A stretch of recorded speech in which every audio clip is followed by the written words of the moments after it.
সিজিওতে আরজি করেন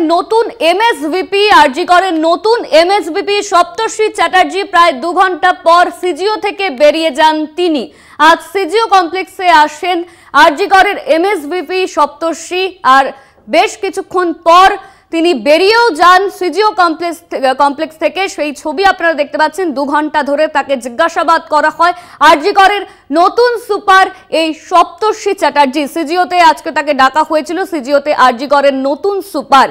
ইতিমধ্যেই এই আরজি করের ঘটনা নিয়ে কিন্তু চলছে চিরুনি তল্লাশি। বেশ কিছু জায়গায় আমরা দেখেছি গতকাল সিবিআই এর আধিকারিকরা তারা হানা দিয়েছিল। সন্দীপ ঘোষকে বারংবার প্রশ্ন করা হচ্ছে, আর এবার সিজিওতে আরজি করের নতুন এমএসভিপি সপ্তর্ষি চ্যাটার্জি প্রায় 2 ঘন্টা পর তিনি বেরিয়েও যান, সেই ছবিও দেখা গিয়েছে। এই নিয়ে আমরা কথা বলবো। আমাদের সঙ্গে রয়েছেন আমাদের প্রতিনিধি সাকিল মুস্তাক। সাকিল, আরজি করের নতুন এমএসভিপি সপ্তর্ষি চ্যাটার্জি, তাকে আজকে সিজিও কমপ্লেক্সে ডাকা হয়েছিল। 2 ঘন্টা পর তিনি বেরিয়ে যান, কি আপডেট রয়েছে এই মুহূর্তে?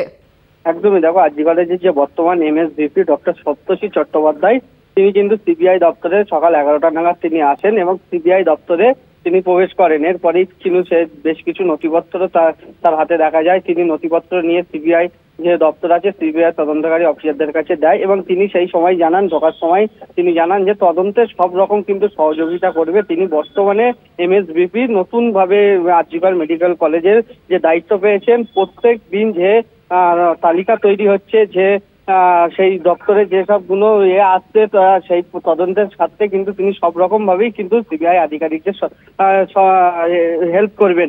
এরপরেই কিন্তু তারপরেই 2 ঘন্টা পরে তাকে বেরোতে দেখা যায়। তিনি একই কথাই জানান যে সংবাদ মাধ্যমের সামনে কিন্তু তিনি সব রকম সহযোগিতা করবে এই তদন্তের সাথে, দোষীরা যেন শাস্তি পায় সেই দিকে তিনি কিন্তু তদন্তের সব রকম সহযোগিতা করবে। একদমই সাকিল, তুমি ঠিক যেমনটা জানালে, সপ্তর্ষি চ্যাটার্জি তিনি জানিয়েছেন তদন্তের সম্পূর্ণ সাহায্য করবেন তিনি, যাতে দোষীরা শাস্তি পায়। তুমি সঙ্গে থাকো।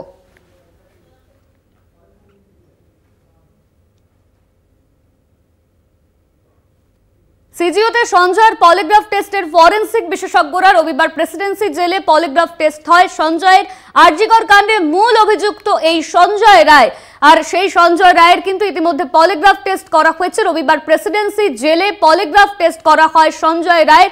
এই নিয়ে আমরা বিস্তারিত জানবো। আমাদের সঙ্গে রয়েছেন আমাদের প্রতিনিধি সাকিল মুস্তাক। সাকিল, আমরা জানি ইতিমধ্যেই সঞ্জয় রায়ের তার পলিগ্রাফ টেস্ট করা হয়েছে, এই মুহূর্তে কি জানা যাচ্ছে?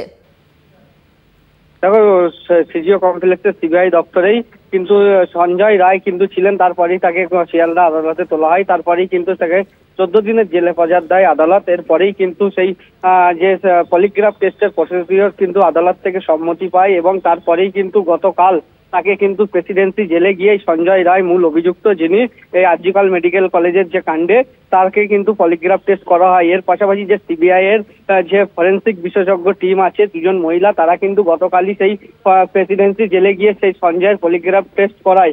এরপরেই কিন্তু আজকে কিন্তু সন্দীপ ঘোষ, যিনি প্রাক্তন অধ্যক্ষ আরজি কর মেডিকেল কলেজের, তাকে কিন্তু পলিগ্রাফ টেস্ট হবে এমনই কিন্তু সূত্র মারফত খবর। এর পাশাপাশি যে গত শনিবার কিন্তু তার পলিগ্রাফ টেস্ট হওয়ার কথা ছিল, বেশ কিছু সমস্যার জন্য কিন্তু সেই পলিগ্রাফ টেস্ট পুরো সম্পূর্ণ হয়নি।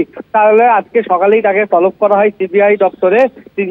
সিবিআই আধিকারিকের পক্ষ থেকে তাকে তলব করলে আজ সকাল কিন্তু তিনি আসেন সিবিআই দপ্তরে এবং এসে কিন্তু সেই পলিগ্রাফ টেস্ট ইতিমধ্যেই যে প্রক্রিয়া সেটা শুরু হয়েছে। ফরেন্সিক যে বিশেষজ্ঞ সিবিআই এর যে 2 জন মহিলা, তারা ইতিমধ্যেই কিন্তু সিবিআই দপ্তরে ঢুকে গেছেন। ধন্যবাদ তোমায় সাকিল। আমাদের সঙ্গে ছিলেন আমাদের প্রতিনিধি সাকিল মুস্তাক।